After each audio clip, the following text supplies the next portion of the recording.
Mother and Sri Aurobindo, the children of the Mother, my regard to all. The question that has come to me, how our psychic being remain connected always with the divine, and how to awaken our psychic being. Psychic being is always connected with the divine because the element of the psychic being is the portion of the divine. Psychic is the divine portion or divine element within us. That is why it is always connected. Just like a wheat,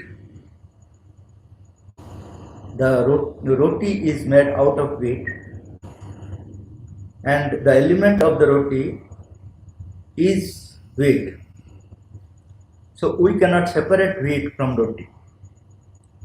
Similarly, the psychic being represents the element of the divine. The divine element is within the psychic. Therefore, it is always connected with the psychic. Mother says, it is from the one side it is connected with the divine, and from the another end it tries to connect with our mind, vital and body. So it acts like an electric wire. It is connected with the generator, that is divine, and our mental, vital and physical, it is compared as a bulb. So it tries to connect with the bulb so that it will be enlightened, electrified from the generator, so that whole being will be divinized.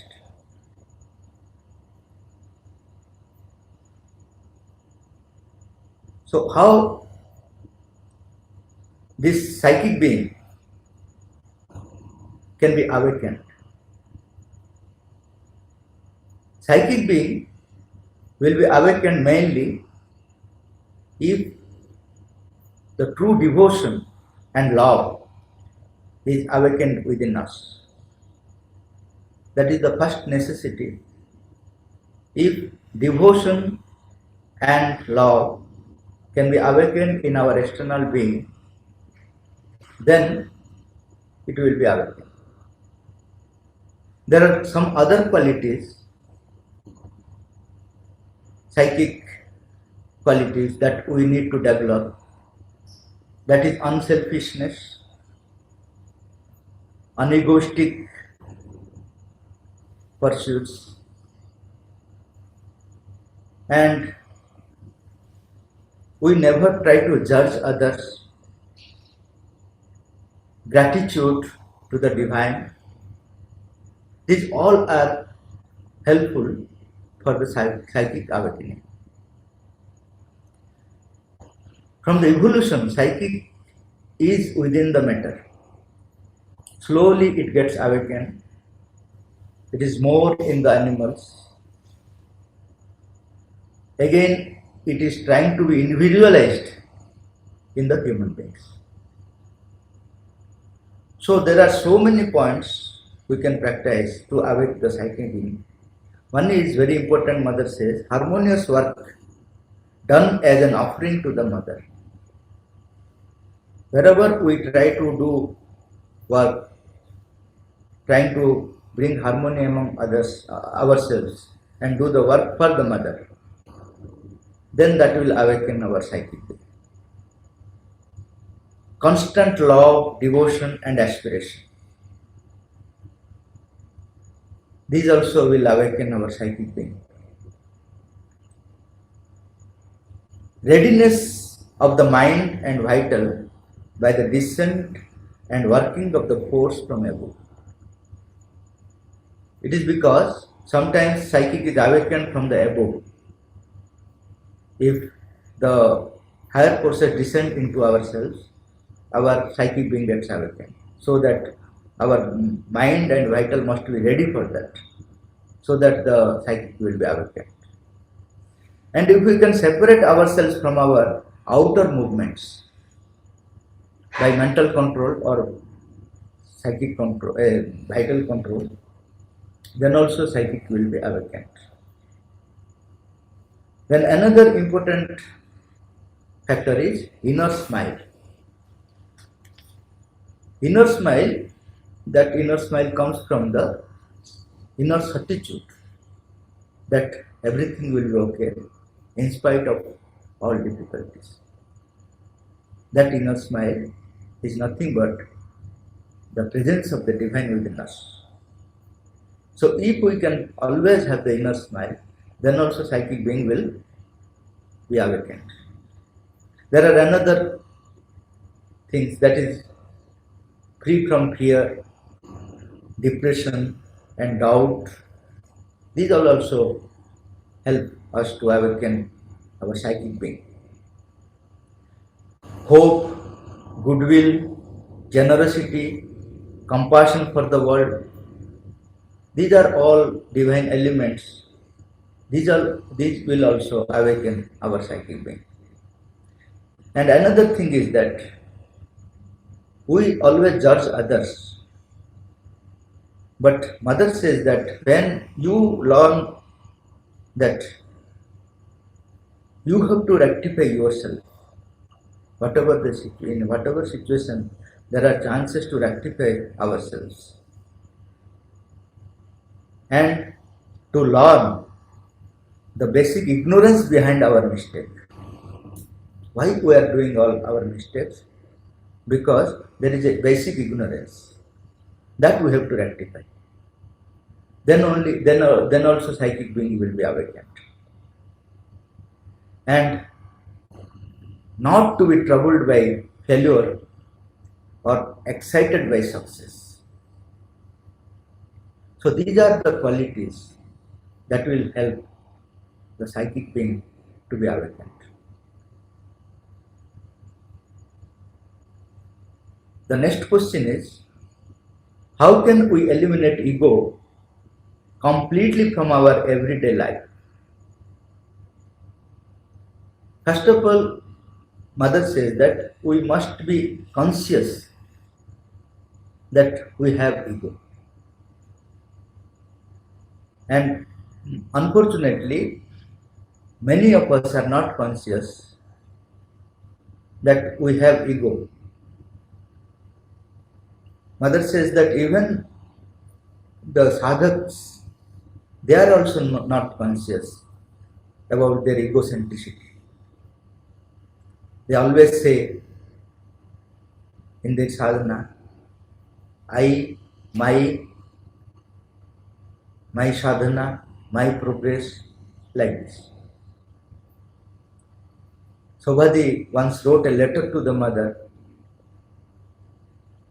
When I want to be closer to you, I see that I must overcome my ego.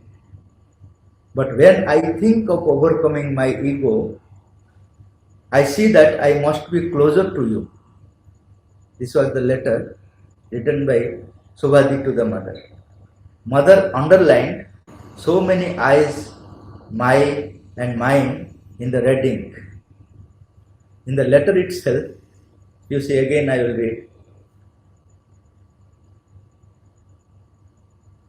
When I want to be closer to you,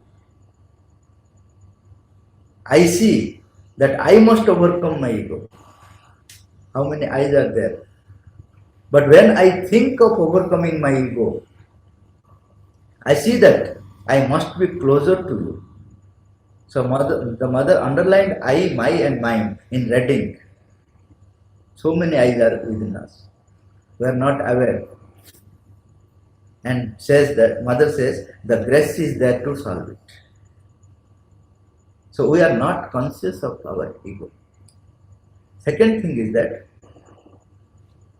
after we are becoming conscious of our ego, we must know the nature of ego. Ego never wants it always feels that I am right.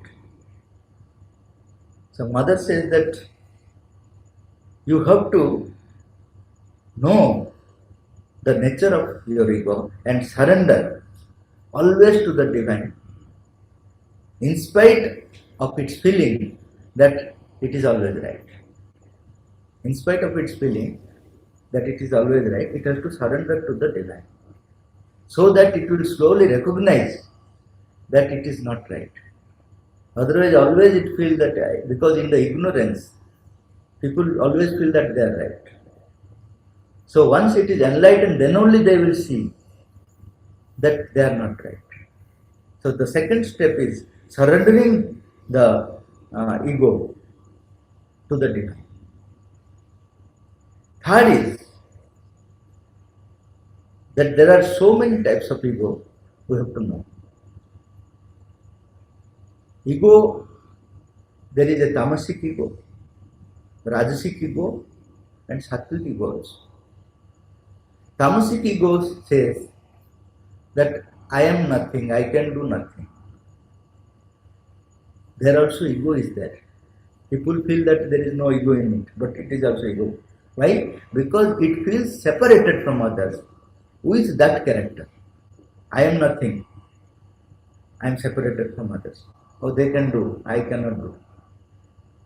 So that tamasic ego also we have to recognize. Rajasic ego is just opposite. Without me, nothing is possible. I have done all these things. Even we say that divine is doing, inside us we feel that without us, how can he will do? We are his. Because of me, he could able to do. Or like that. Always he wants to take credit. That is Rajasic ego. And Sattvic ego is the ego of our best qualities. If we always remember mother, if we always do sadhana, then we have a separate ego, that we are not common people. We are having some higher status, that we can do all these things. So these all are barriers for our sadhana. So to recognize all these things and surrender. And mother says that you must know your evolving state of your being. Because at a particular point, ego is the helper for you. As long as you live in ordinary life, ego is helping you. Without ego, you cannot work. That is why people are offering more remuneration, more encouragement. So these are satisfying our ego and extracting work from us. So this is the common ordinary way of life. That ego is helpful for us. But the moment we want to have spiritual life, want to live a divine life, then ego obstructs. So we have to know our position, that where we are. Ego is hiding. So we have to discover and surrender. And it is the divine who will overcome our ego. We cannot overcome our ego with our own force, with our own sadhana. So we have to surrender. We have to surrender. We must have the will to surrender.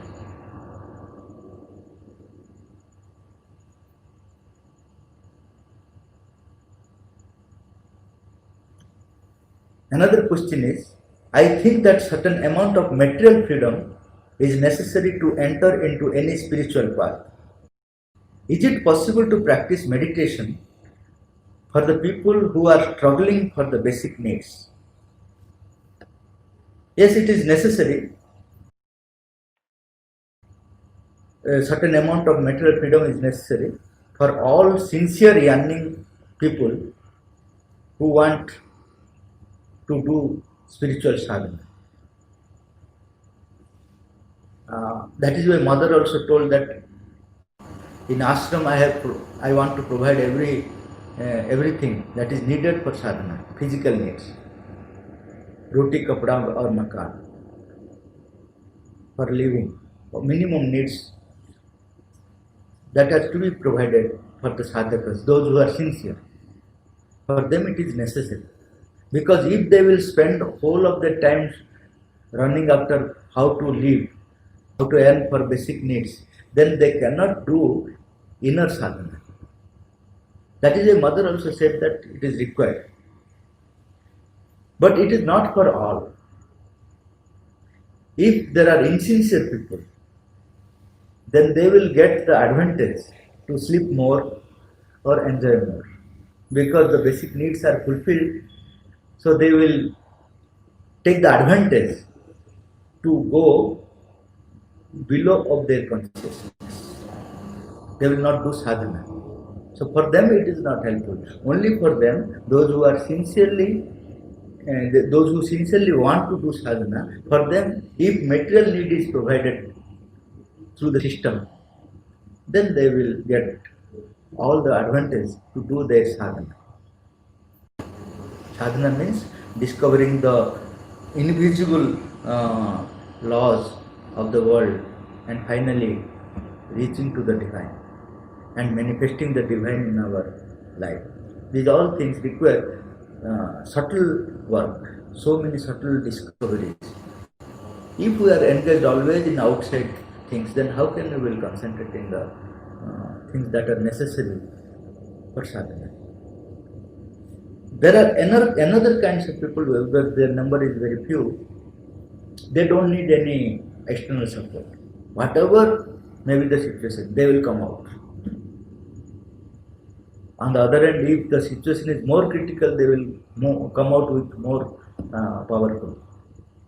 There are great vibhutis like Prahalad or Bhakta Tukaram or like many people. For them, this minimum material necessity, material freedom is not required. Wherever you place, they will come out. But their number is very few. There are some people, if you give the advantage, they will not do sadhana. Before that, while they are in the crisis, they do sadhana. They call the divine, always try to depend on the divine and everything. And the moment everything is okay, they forget the divine. So there are many type of people, but those who are very, very sincere, for them certain amount of material freedom is necessary. Another question is, it is true that we need money for our living, but the moment we start earning, our greed for money pushes us to explore for the higher salaried jobs, compromising the inner job satisfaction. Consequently, we became a money-making machine. But now we observe that the life of materially well-established people is more miserable than the common people. It is said that divine alone can make our life joyful. If it is true, how can we the youth believe in it? Yes, it is true that all of us need money for our living. But we have an illusion that money can give us the joy and happiness. That is the illusion. Everybody is running after it because they feel that it will give them joy and happiness. Mother says money will never give you joy and happiness. But on the contrary, if you do not know how to use money for the great cause, it will bring catastrophes in your life. So, the money more than your need brings catastrophe. It is a curse to you. But people, once they have some money, they run after it. And slowly they forget the purpose of life and inner joy, everything they use for that. In the same way, there is another illusion. That illusion is, if we satisfy our desire and greed, we will make our life joyful. Mother says this is another illusion. Rather, if you can willingly control your desire and greed, you will get the joy. Why? Because you are connected with the source where everything is joy. The moment you control your desire and greed, you are connected with the divine, divine within and divine above. The source of happiness is with the divine. So that joy will come from the divine once you control your desire and greed. So these are the two illusions we run after. So once we start this practice, the divine presence increases in us. The more we control our desire, more we control our greed and surrender to the divine. If we don't surrender, they will be suppressed. Slowly we will feel the divine presence more and more. And we need not convince others about this new life. Those who come to us, or if we go to them, we will radiate the divine presence among the atmosphere. Rest, the question, answer, everything are secondary things to satisfy our mind. But actually, the vibration, the more you live with the divine presence, how you live? The moment you control your desire and greed and surrender to the divine, you will carry the divine presence within you. Then, those who are coming to you, or you are connected with those people, they will also feel the same slowly. Of course, it varies from person to person according to their sanskars. Some people will immediately feel the presence, some people will not feel immediately, but something definitely happened in their life. Today or tomorrow they will have that benefit. So in that way, if we live with the divine, with the presence of the divine, then we can create the atmosphere for others also. They will also feel the same, and in that way the divine work will be spread over the world. The rest what we are discussing and everything, know that we can fulfill those, and also we don't want to hurt them. What to do practically and how to make them understand and maintain a calm relationship with them without hurting. Mother says that it is not possible to satisfy all. Even the divine cannot satisfy all. Why?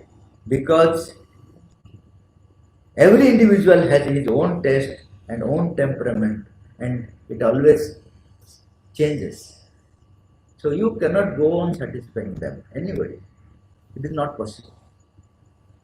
Secondly, if you feel to satisfy all, if you want to satisfy all, if you want to do that, then first you have to give the priority.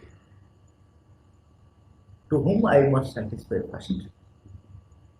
Mother says, divine has created you. There is a purpose behind it.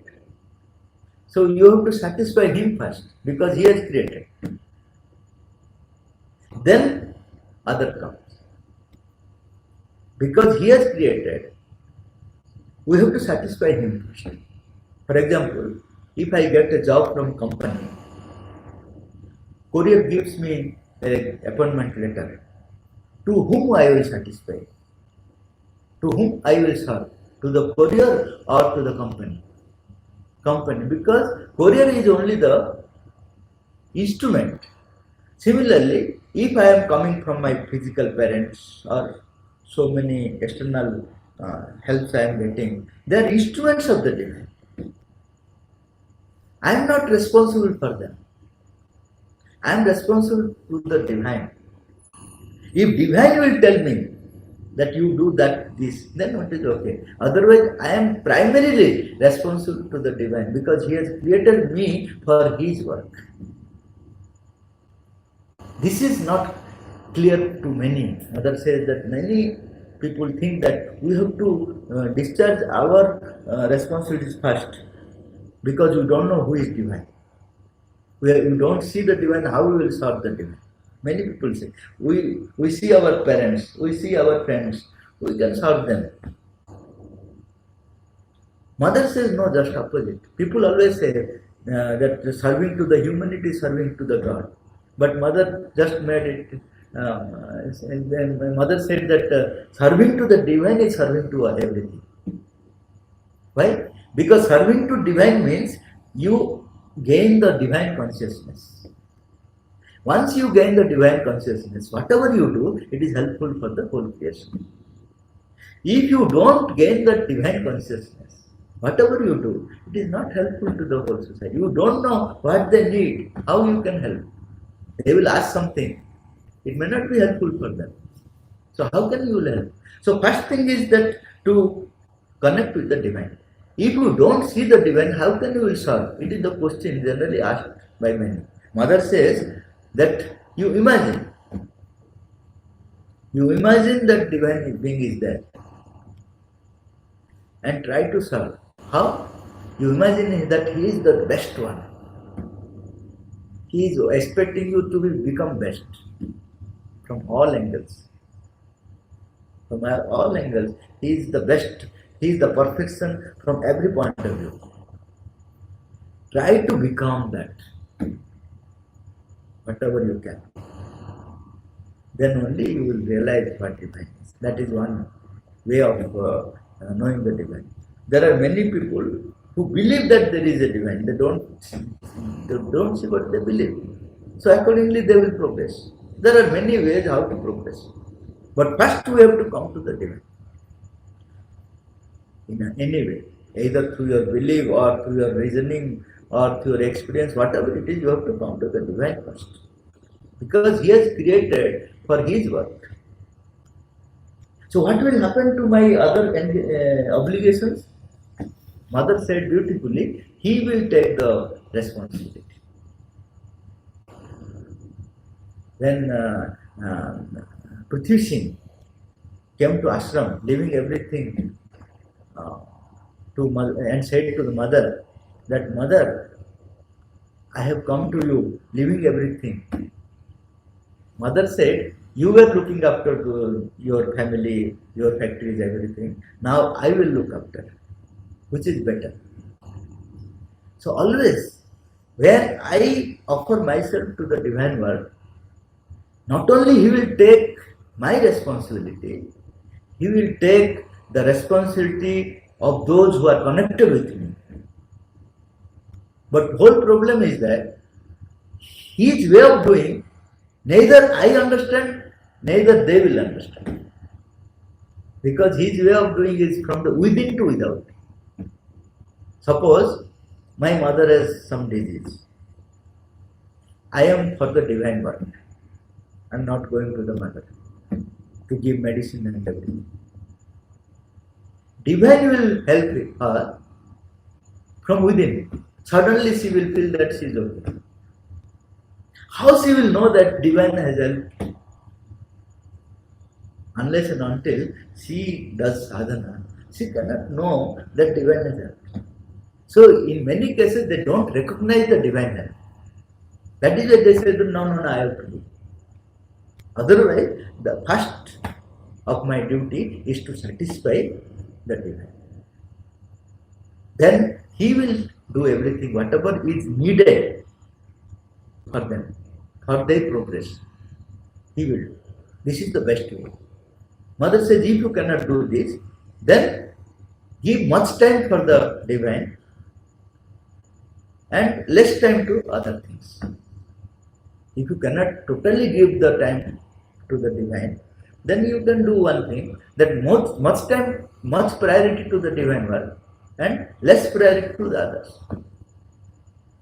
In that way you can manage your life.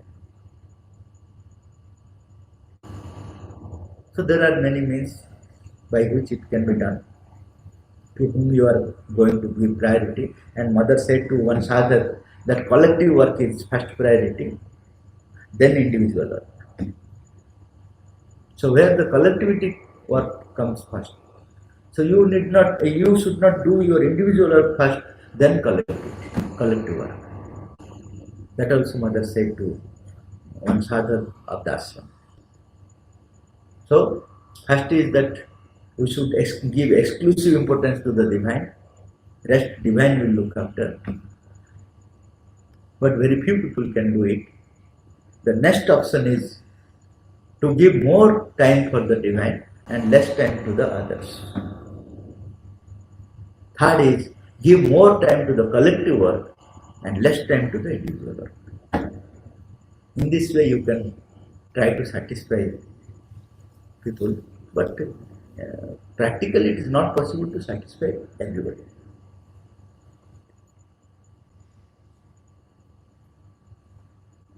Why we are now passing through dangerous chaos? Is there any spiritual reason behind corona pandemic? How humanity can be saved? What is Sri Aurobindo and Mother's view on such pandemic?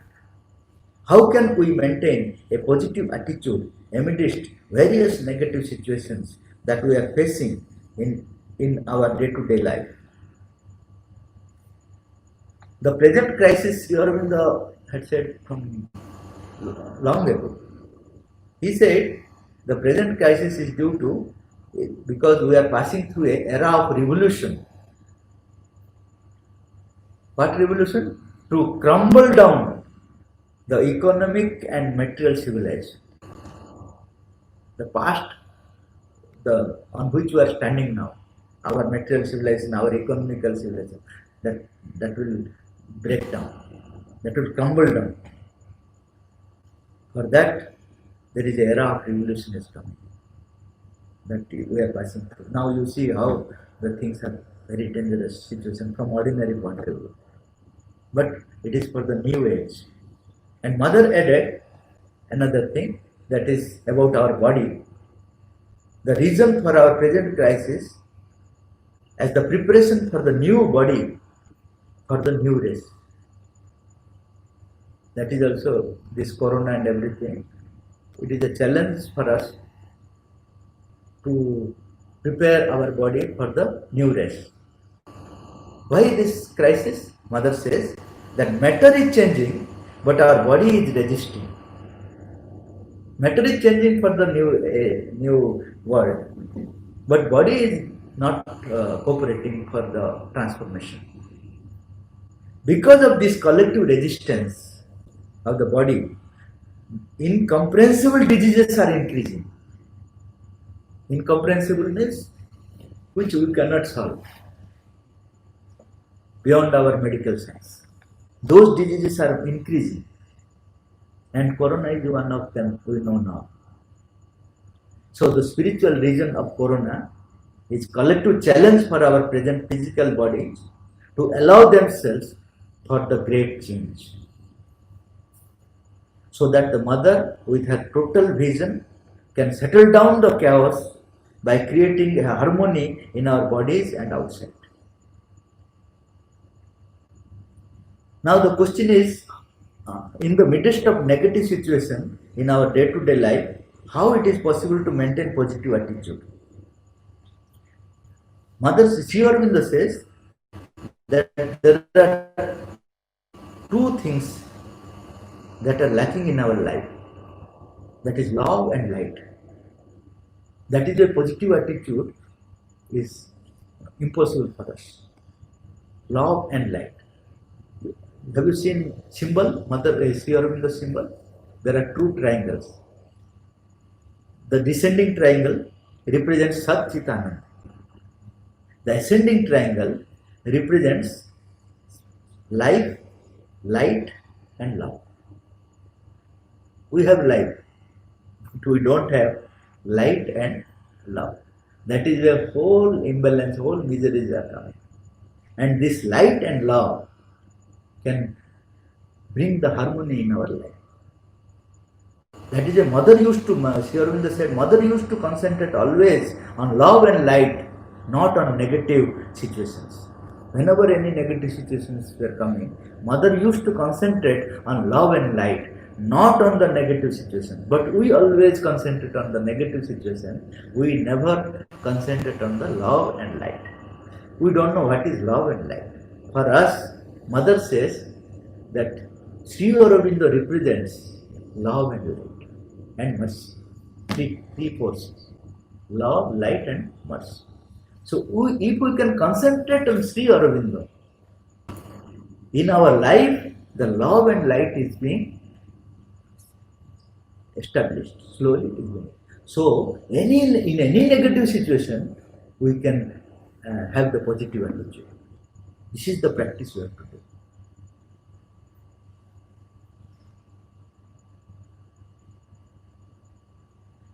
Very often, people give us many good advices and suggestions regarding our life.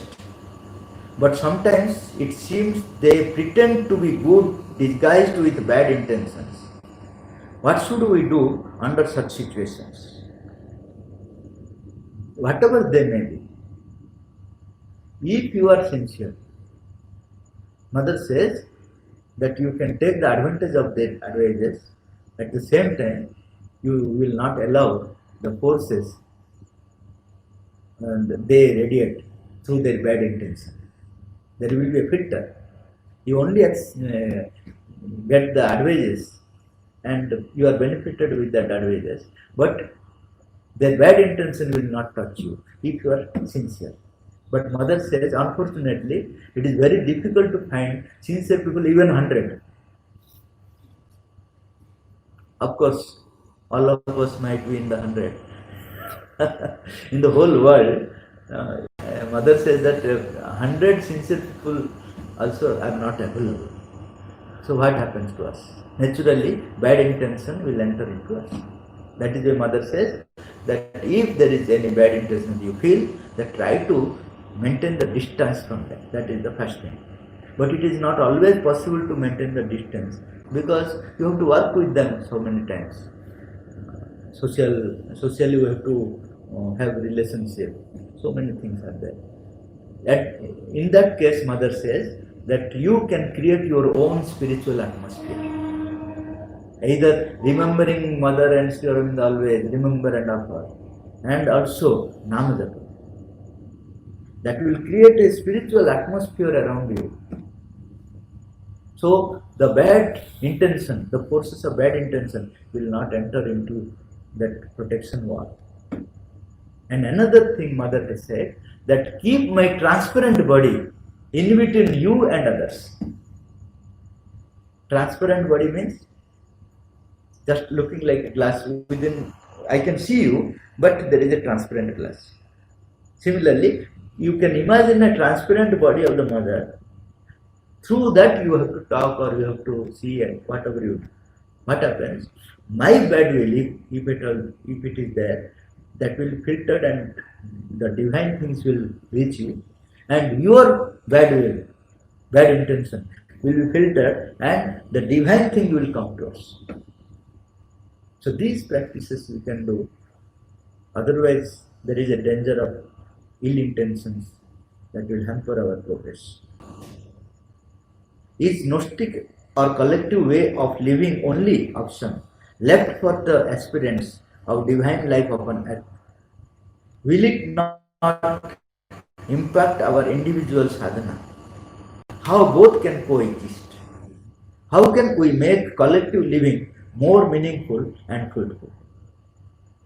Yes, Gnostic or collective way of living is indispensable for us. Why? Because Mother says that single individual, however great he may be, cannot establish divine life upon earth. However great, he can be also avatar, Mother mentioned. He cannot establish divine life upon earth without collectivity, Gnostic life. Collectively, if Gnostic sadhana or collective sadhana, the divine life upon earth cannot be established. That is why it is the inevitable option for us that we have to do collective sadhana. How? There are two ways of doing. the groups extended over time or the groups extended over space. These are two types of groups will be done. Group extended over time means if I have found a group having same aspiration and we have done up to a particular point, after that our time is over, we have left our body. So over the time another group will come, it will take it from there. So in the time the group is extended. Particular people have done up to some point. Then another group come and do something else. Like our institutions are going on. No? Some people are now working here. After some years we will not be there, but the institution will be there. It will be proceeded. So in time there will be a group. In space also. In space also means simultaneously there will be so many groups doing collective sadhana everywhere. And there will be harmony among the collective groups. Their aspirations, the groups, those who form the group should have the same aspiration. Collective sadhana can impact our individual sadhana. The question was asked whether collective sadhana will impact our individual sadhana. Yes, because there are different level of people. Some people have reached highest level of consciousness. Some people are still in the lower level of consciousness. When they are doing collective sadhana, naturally the higher people will lose their sadhana. They have to share their sadhana to the others. Unless and until Mahasi Aurobindo says that you have the capacity that you can hold your originality, simultaneously you can create the vibration for others. But such people are very rare. When we mingle with the people, we lose our sadhana very often. But there is a benefit also. What benefit? When the people, they go up, that creates a strong basis for my sadhanas. I become wide. So my sadhana will not fall down. You see, a mountain will never fall down because its base is very wide. A tree, you have seen that it fall down because it is standing with one that is called with one pillar or like that. But the mountain has a very wide base, so it will never fall. Similarly, individual sadhana, at any moment it may fall down. It has no strong wide base. When we do collectively, our base will become wide. Initially, though we lose something, that loss will create a strong base for our work. How can we make our collective living more meaningful and fruitful? It is possible when collectively we live for the mother. First. Second is, we have the harmony among ourselves. We live for the mother. If we cannot maintain the harmony among ourselves, then it is not possible. Third thing, courageously, with infinite faith and patience, we have to wait for the thing to happen. Because it is a great work, it will not be achieved immediately. With so many obstacles, so many problems, we will have to achieve this. So we must have infinite faith and patience. If this condition is fulfilled, then slowly you will get other steps, what to do and what not to do. And another question is, how can we know that the call received for collective activities are from psychic being? Sometimes we get a strong call from within for any collective activities, which lasts for months. And also a clear indication comes about what to do and how to do. But during its materialization, we slowly lose our zeal to continue because of the discouraging attitude shown by others.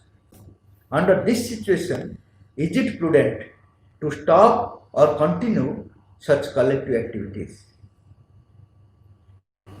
Initial stage of sadhana, we cannot know that from where our inspiration is coming, whether it is coming from our ego or some other force or from psychic being, we cannot know.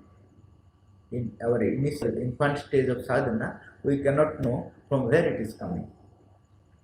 But if we can continue with our imperfect call or inspiration with sincere consecration to the mother, our intuition will grow.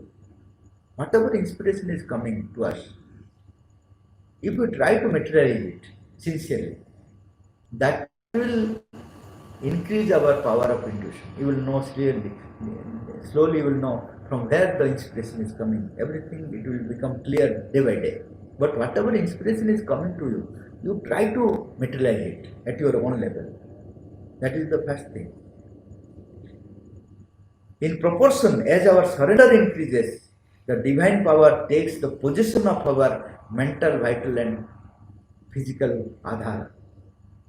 So, where we are, we have to start our sadhana. Whether the inspiration is coming from our psychic being or not, you will not know initially. You have to sincerely do with complete surrender. Surrendering to the mother and do whatever inspiration is coming to you. Then you will slowly grow and you will know. And your adharas will be possessed by the mother and Shiva slowly. And if we lost our zeal to give the shape our inspiration because of others, because others are not interested, that is why I am also not getting interest. Mother says no. Without blaming others, we have to intensify our aspiration and willpower. If others are not helping us, if they are not cooperating, then there is something to be improved in myself, that is intensity of our aspiration, because they are not feeling my aspiration or inspiration, because there is no intensity in me. So I am blaming that he is not cooperating. Why he is not cooperating? Because he is not feeling what you are feeling within yourself. Because your inspiration is so weak that you only realize, but other people are not realizing. So instead of blaming others, if you intensify your aspiration, then they will also feel. And then the cooperation will come spontaneously. It will take time, but it will come. So the first thing is that without blaming others, if they don't cooperate, we have to increase and intensify our aspiration and willpower. But apart from that, there is another reason why the moment we want to materialize, we lost the zeal to work. There is a deeper reason for that. That is, Mother said that in the history, nobody made this adventure. This adventure means manifestation of the divine in the physical. So it is completely a difficult work. Nobody has touched there. Everybody has done sadhana to escape from the material world. The matter is left by itself. So once we try to do material work for the divine, so it is so hard, so resisting, that we lose our zeal. That is the reason Mother said, even initially, while sadhana was done in the vital level at the ashram, that was known as golden period of ashram. Because people were doing so much of work without any tiredness. But after, when the sadhana came down to the physical level, everybody felt that now that sadhana is very difficult. But Mother said that if we had stopped there at the vital level, we could have started a big religion. or vast organization, just like people are doing, we are seeing. A very big organization could have been possible if we could have continued at the sadhana at our vital level. But the real work would have been left unattempted and unachieved. The real work means the transformation work would have been not possible. But here means the difficulty starts.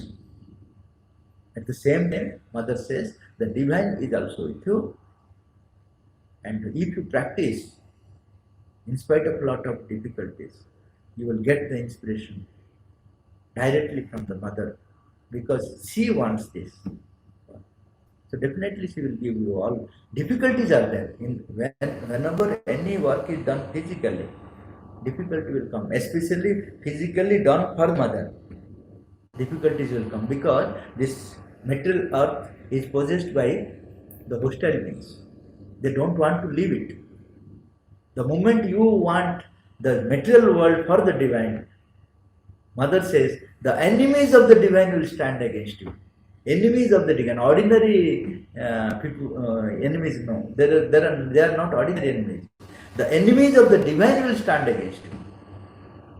So it is there, but the divine will be with you. So naturally, we have to proceed. There is no question that because there are difficulties, because others are not cooperating, that will come. But in spite of that, you have to continue, because that work alone is meaningful, and divine wants that work from us. That it is certain, but through so many difficulties we have to pass through. And those difficulties will prepare us, make us capable to do that work.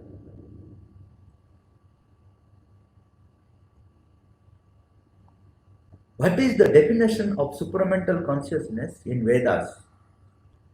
What is the difference between divine Chit Shakti and supramental consciousness? Supramental or supermind is defined in Vedas and Upanishads as Ritam. It is one. Second is Sun, S-U-N, Sun. Third is Mahat or Vijnana. Fourth is Richit.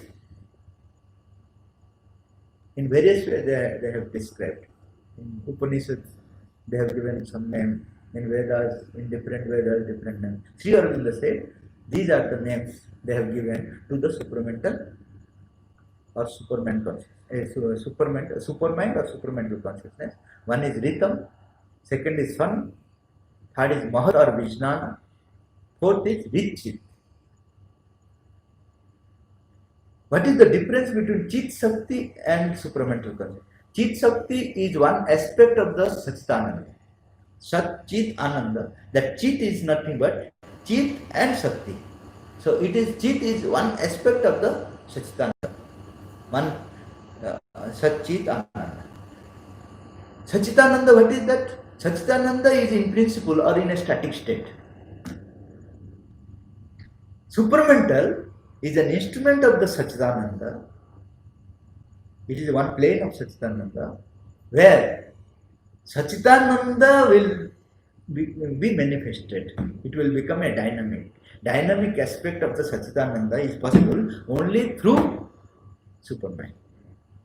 So Satchitananda static state, when it is made dynamic, through whom it is made dynamic, that is called supermind. Why it is called truth consciousness? Truth and truth consciousness, because it wants to manifest the truth and consciousness. And it has already manifested. Mother said in 1956, Sat and Chit Shakti have manifested.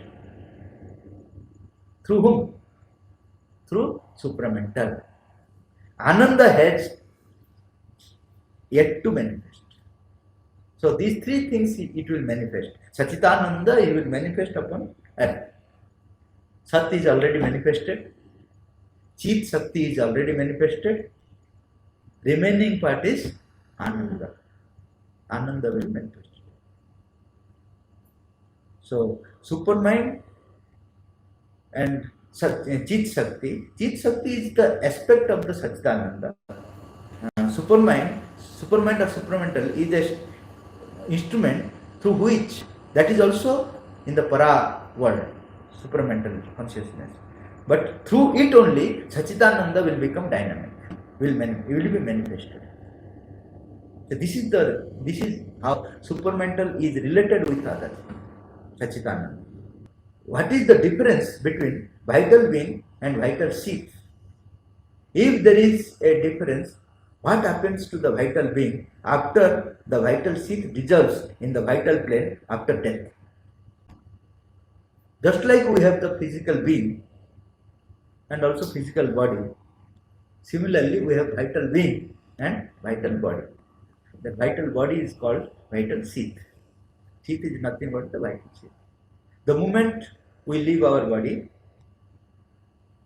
the vital being will go to the vital world and seed will be dissolved slowly. Seed will be dissolved. That seed will be taken up by himself, his vital being, or by some other lower vital beings, which we call, what we call, spirits and everything, ghost. What happens that they take that seed with some memories, surface memories, so that you will recognize that that person has come with some certain surface memories and characters. They come with that. So that is called seed. Seed means the vital being has a vital body. That vital body is called vital seed. What happens to the vital being after the seed is dissolved? That is also a question. Vital being goes to its own world, vital world. If it is psychicized, then it will go with the psychic being. If not, it will go to its own world and try to work on those who are receptive to it. They are there in their world. Try to manifest in those who are receptive.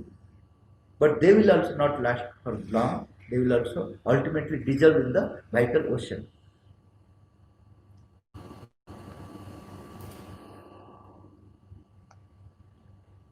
Another question is very long, but answer is very short.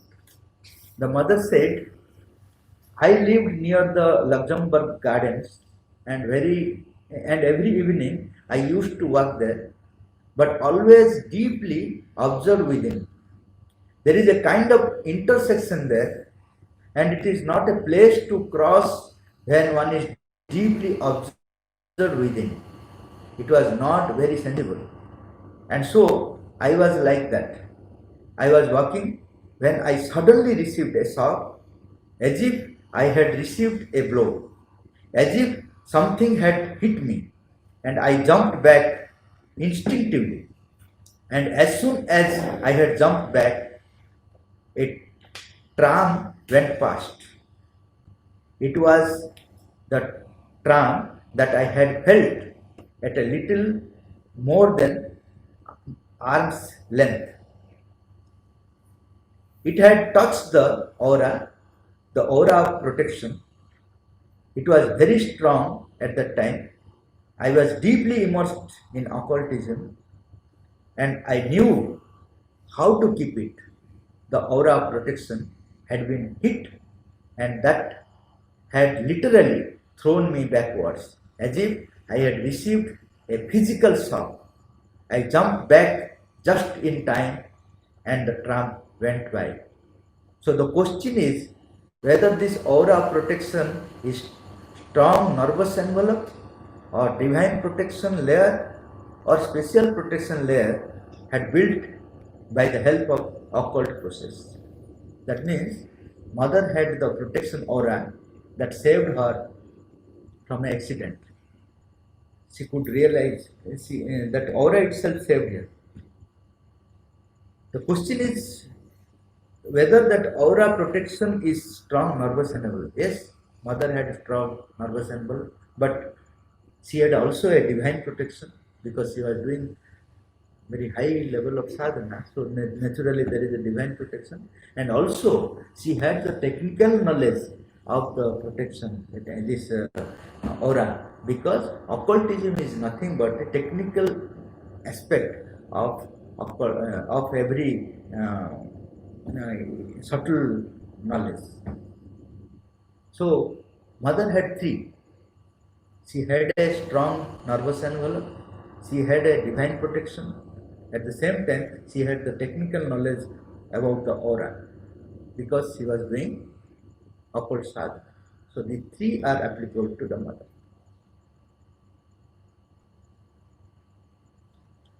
Sometimes we end up taking right decision and sometimes wrong decision. Repercussions of wrong decisions make us realize that next time this mistake is not to be repeated. But this decision stays for a brief period. We do the same mistake again and again. Our emotional being gets hurt severely by this. Is there any shortcut way to handle our emotional being? There is no shortcut way to handle our emotional movements and vital reactions because they are the very power centers in our being. Very powerful. Emotion is very powerful, and our vital being is very powerful. They are the power centers on us. There is no shortcut for it. Mother says that you must be very attentive to catch their weakness and mistakes and constantly try to control and surrender their movements till the psychic being accepts the deal, accept to deal these movements. Till psychic being comes forward and deal our emotion and our vital movement, we have to be very cautious, very attentive to catch their weaknesses and mistakes, and immediately we have to offer to the mother. This process will go on for long because they are very powerful. But emotional being is very near to the psychic being.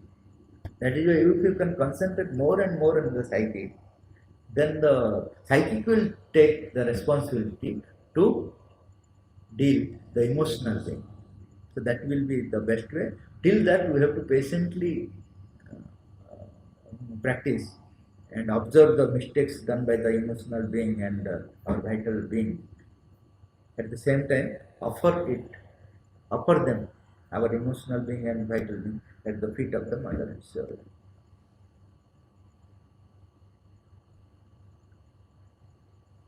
What is mind of light?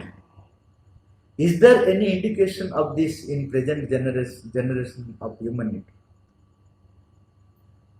How we can grow towards this?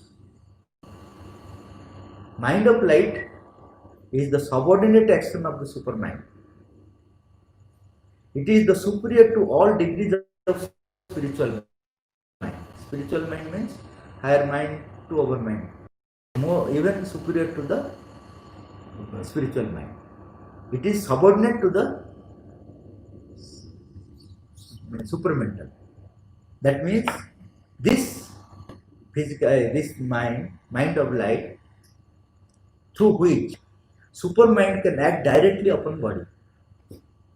That is the mind of light. Mind of light means it is the subordinate of the supramental, will act in the physical mind. Why in the physical mind? Because physical mind is representing the physical. That mind which is totally aware of the physical. That is why it is known as physical mind. So once once supermind will capture the physical, then only transformation will be possible.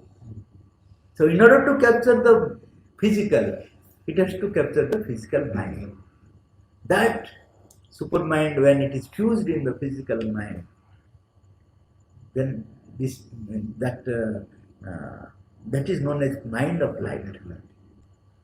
Mind of light, the supermind itself acts, but in the mental level, but without any deformation. difference between the action of the supermind and mind of light is that in the supermind, all action will be simultaneous. All actions will be sequentially one after another. That is the difference. Otherwise, it is exactly the supermind that acts in us, in the physical. For that, it has to create another instrument. That instrument is called mind of light. Is there any indication of this in present generation humanity? How can we know? We have to make a survey, but it is not the outer survey. It is an inner survey. We don't know, but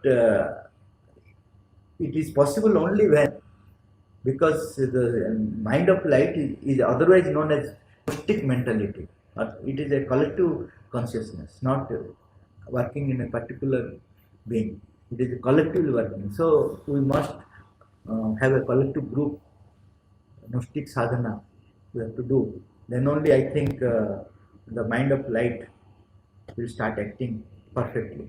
Now also it is acting because mother has done the work, but properly it will work once we start our Gnostic sadhana. Collectively when we do sadhana, because mind of light is otherwise known as Gnostic mentality. So it acts with collectivity. So from that point of view, I think that we need so many things to be done. So many things are to be done in order to see whether there is an indication of mind of light that is working in us.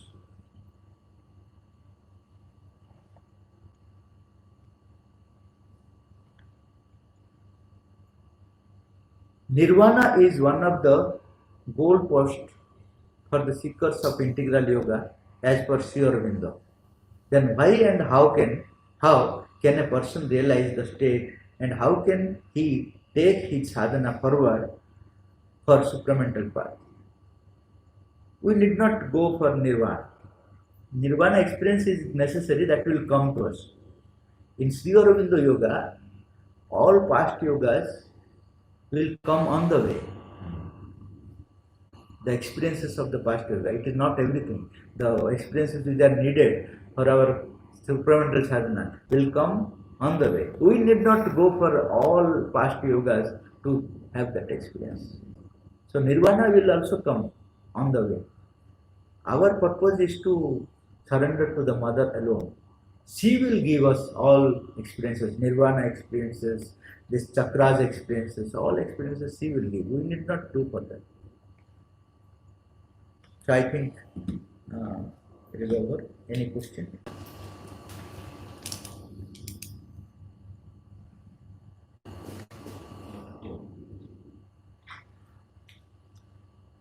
Question पचारजंती बड़पटर we have heard that Mahalakshmi will not stay where there is no harmony. Can we, as a first step, leave from where there is no harmony and then analyze and solve the problem of harmony from a distance? We can do everything, we can try, but that will not help to establish harmony. Our intention, our sincerity will create the vibration which will prepare harmony. Whatever we do, that is not important. If you do sincerely, that sincerity will create harmony. Sitira question ekasana pacharjanti. Gote question hela what are ways for awakening psychic for kids? Second one, how to easily distinguish self-confidence and ego to overcome the misunderstanding. I have already answered the first question, psychic awakening. I have told that we must have the psychic qualities like unselfishness, goodwill, love, and this devotion, not judging others. These all things will help to awaken our psychic mind. Especially for the children, they are all, their psychic is generally prominent in a prominent place because mind has not started its work. Mind or vital or any other. How important it is for us to bring order into various aspects of our material life. Yes, it is very important. But you bring the order of the material life not because of you. How important it is for us to bring order into various aspects of our material life. Okay, so he will answer. I am answering now. You are. This is very important. Mother says that unless and until you respect the physical things, you will not be able to enter into the Sri Aurobindo Yoga. But we generally keep order the things to which we are attached. It is not the thing Mother expects from us. We have to love the material because the divine presence is in the matter, and ultimately the matter will be transformed. That is why you have to keep order to everything. Another question is, truth is not linear. Mother says truth is not linear, but global. What does it mean? Truth is global means, so for example, when apple fell down upon earth, is it applicable only for Newton or is it applicable for everybody? Is it applicable for the particular religion or is it applicable for every religion? So when truth is not restricted to a person, it is global. It may take different forms differently according to our nature, but it is always global. So, how to explain the evolution of mind, various gradations of mind such as supermind, overmind, intuitive mind, illumined mind to a very common person, general person, and how can we explain it to an intellectual person and an illiterate person so that both category of people can believe this? It is a very big question. In detail, you see, the ordinary mind means we are in the ordinary mind. It is totally ignorant. But from the moment we start up, we go to the higher mind. Higher mind means thought in pure form. So truth is expressed in the form of thought without any deformation. That is higher mind. When we see the truth, that is called illumined mind. When we touch the truth, that is called the intuitive mind. When we touch the truth simultaneously, that is called overmind. So this one sentence or two sentences, I don't think it will be very clear to you, but it is a very big subject. We can take another class for it. Okay, ask. Yeah. Are we not allowed to get angry even for good reasons in integral yoga? Who will allow? We are allowed for everything. Only thing is that we have to know that these things will not be helpful for our sadhana. Slowly we have to master it. Otherwise everything is allowed. Otherwise nobody will be fit for Sri Aurobindo Yoga. All are having lower natures. So Mother is allowing everything, but says that you should control and go beyond it. Okay, what is the secret formula of yoga? Secret formula of yoga is the three things. The one is aspiration, another is rejection, and third is surrender. These three formulas are required for yoga. If you don't do these three, you cannot establish connection with the divine.